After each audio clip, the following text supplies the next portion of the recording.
દુઃખ ના લગાડતા, જેમ કે સંસાર છે ને, સંસાર આ જમાનો એવો છે, તમે ગમે તેટલું માણસો હાથર તૂટીને ગહાઈ જશો ને તોય તમારો જસ નહીં હાલે, તમારો ઉપકાર ક્યારેય નહીં મોને. તમારા પરિવાર વાળા હશે, તમારા હગો બાપ હશે, તમારી હગી માં હશે, તમારી પત્ની હશે, તમારો હગો ભાઈ હશે, તમે ઘસાઈ જશો ને તોય તમારો ઉપકાર નહીં મોને.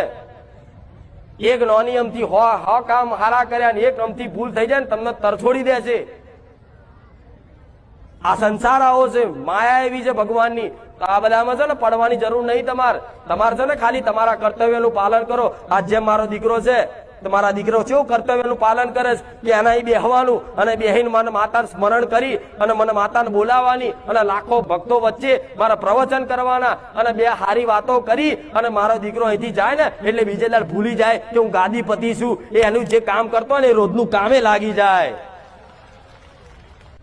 એને ખબર છે કે લાખો લોકો મને માતાને તો જોઈને આવે છે ભલે, પણ મારા દીકરાથી હું છું ને, મારો દીકરો મારા કર્તવ્યમાંથી ચૂકી જાય તો શું થાય? એ દોષ લાગે ને. તો મારા દીકરાનું કર્તવ્ય શું છે કે લાખો ભાવિક ભક્તોને સતનો માર્ગ બતાવો.